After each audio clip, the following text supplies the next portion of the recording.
हानिया, हानिया, अपने खिलौने समेट कर रख दो। कहाँ घूम रही हो? हानिया, ये क्या किया? सारा पानी गिरा दिया। हानिया, अब ये क्या किया? सालन में हाथ क्यों डाला?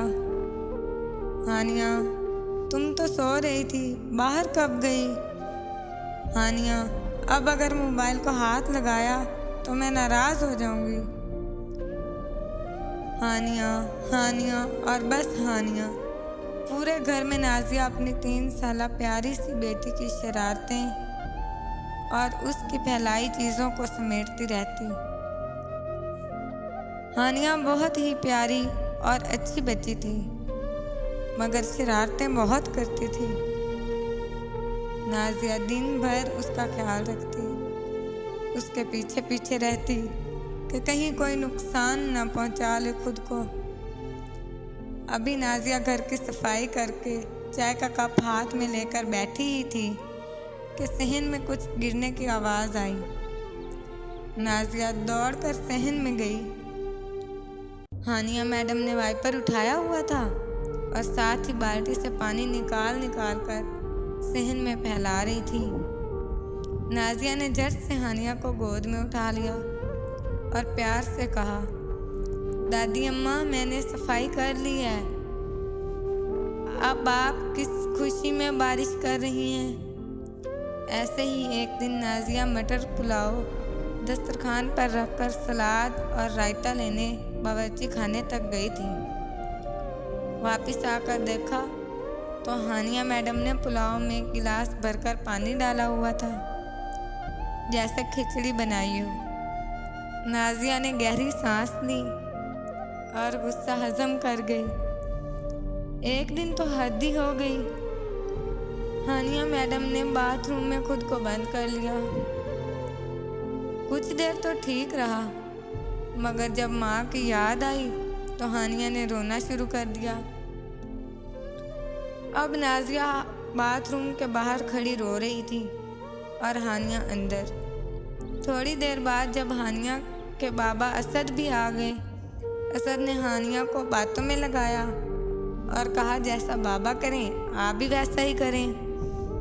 असद ने पहले दरवाज़ा बजाया, खोलो हानिया। हानिया ने भी दूसरी तरफ से दरवाज़ा बजाया, दरवाज़ा खोलो हानिया। असद खुश हो गया, काम बन गया। असद ने फिर कहा, मैं कुंडी खोलता हूँ। हानिया ने भी यही अल्फाज दोहराए। असद ने कुंडी को आगे पीछे किया और कहा, मैंने कुंडी खोल दी। हानिया ने जब यही अमल दोहराया तो वाकई कुंडी खुल गई। यूं नाजिया की जान में जान आई। हानिया की शरारतें खानदान भर में मशहूर थी। इन्हीं शरारतों की वजह से हानिया सबकी लाडली थी। आज हानिया की छोटी फूफो की रुखसती थी। घर में शादी का माहौल था, सब तैयारियों में मसरूफ थे। हानिया को भी गुलाबी फ्रॉक, गुलाबी पंपी और रंग बिरंगे क्लिप्स से बालों को सजाया हुआ था। नाजिया ने भी खूब तैयारी की हुई थी। अब वो हानिया को मेहमानों के सुपुर्द करके खुद ज़रा मेकअप करने चली गई। हानिया भी मज़े से अपने मामू और चचाओं के साथ घूम रही थी। बारात भी आ गई थी। मेहमानों का इस्तकबाल नाजिया ने खूब दिल से किया। अब निकाह शुरू हुआ तो नाजिया को याद आया कि हानिया को भी ले आऊं। कब से मैंने देखा भी नहीं। नाजिया ने दुपट्टा सर पर लिया और असद को आवाज़ दी, हानिया को मुझे दे दें, वो कब से बाहर है। असद ने चारों तरफ निगाह दौड़ाई, मगर हानिया तो कहीं भी नहीं थी। असद ने कहा, देखो अंदर ही होगी। नाजिया ने कहा, नहीं, वो अपने चाचू के पास थी, आप पूछें, उन्हीं के पास होगी। असद ने नाजिया को अंदर जाने का कहा और खुद हानिया को तलाश करने लगा। कुछ देर बाद निकाह भी हो गया। अब रुखसती की बारी थी। असद ने बहन को मोहब्बत से रुखसत किया, मगर हानिया अब तक लापता थी। जब सब मेहमान जा चुके तो नाजिया ने असद की तरफ देखा। हानिया कहाँ है? अब असद का ज़ब्त टूट चुका था। रात के 12 बज रहे थे। नन्ही परी हानिया का कुछ पता नहीं था। पूरा घर देख लिया, मोहल्ले में भी पूछा, मगर कुछ पता नहीं चला। नाजिया का तो रो रो कर बुरा हाल हो रहा था।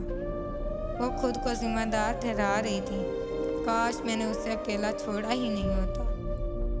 बुरे बुरे ख्यालात उसके जहन में आते और उसके रोंगटे खड़े हो जाते। कहीं ये अगवाकारों का तो काम नहीं, किसी ने पकड़ तो नहीं लिया, कहीं बेहोश तो नहीं कर दिया। हानिया रो रही होगी। इसी दर्द और अजियत में रात के 2 बज गए। असद ने बाइक की चाबी उठाई और कहा, मैं थाने जा रहा हूँ FIR करवाने। बस अब चारों तरफ अंधेरा छा रहा था। नाजिया जाए नमाज पर बैठी फूट फूट कर रो रही थी। तभी टेबल के नीचे से नन्ही सी आवाज़ आई, मम्मा मम्मा। हानिया आंखों को मलती हुई माँ की गोद में बैठ गई।